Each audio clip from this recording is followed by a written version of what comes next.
নমস্কার বন্ধুরা, স্বাগত আমাদের চ্যানেলে।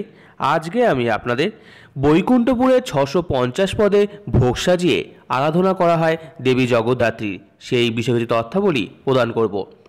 জগদ্ধাত্রী পুজোতে অন্নকূট সোনারপুরে মাকে দেওয়া হয় প্রায় 650 পদের ভোগ। করোনা পরিস্থিতির মধ্যেও এই বছর দেবী জগদ্ধাত্রীকে নিয়ে আসা হয়েছে সুদূর রাজস্থান থেকে। 52 বছর ধরে এভাবেই দেবী জগদ্ধাত্রীর পুজো হয়ে আসছে দক্ষিণ 24 পরগনার সোনারপুরের বৈকুণ্ঠপুর এলাকার। পুজোর উদ্যোক্তারা জানালেন, মায়ের পুজোয় থাকে অন্নকূট। পুজোটি বহু পুরনো এবং ঐতিহ্যবাহী এই পুজো। এই মহামারীর সময় মায়ের মূর্তি সুদূর রাজস্থান থেকে নিয়ে আসা হয়েছে। এই শ্বেত পাথরের মূর্তি 8.5 ফুট। একটি গোটা পাথর খোদাই করে এই মূর্তি তৈরি করা হয়েছে। আজ থেকে 52 বছর আগে এই পুজো শুরু হয়।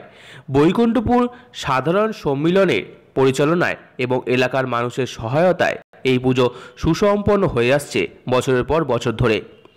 মায়ের এই পুজোয় দেওয়া হয় প্রায় 650 রকমের ভোগ, যা অন্নকূট নামে বিশেষ পরিচিত। এছাড়াও মায়ের এই অন্নকূট দেখতে দূর দূরান্ত থেকে বহু মানুষ আসেন বৈকুণ্ঠপুর মায়ের এই পুজো মণ্ডপে।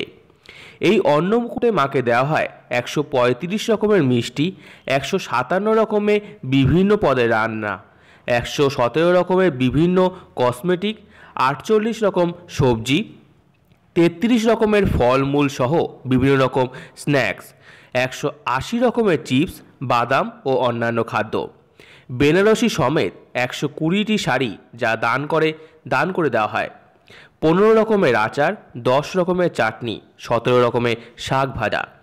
মায়ের ভোগ বিতরণের প্রসাদ পাওয়ার জন্য দূর দূরান্ত থেকে বহু ভক্তরা মায়ের মন্দিরে দর্শন করেন এবং প্রসাদ গ্রহণ করেন। মন্দিরের সমস্ত ভক্তদের মুখে একটাই কথা, মা তুমি করোনা নামক অসুরকে বধ করো আর এই পৃথিবীকে করোনা মুক্ত করো। তো আমার এই ভিডিওটি ভালো লেগে থাকলে অবশ্যই লাইক করুন, আমাদের চ্যানেলকে সাবস্ক্রাইব করুন, ভিডিও পারবেন শেয়ার করুন, কমেন্ট করুন এবং ধন্যবাদ।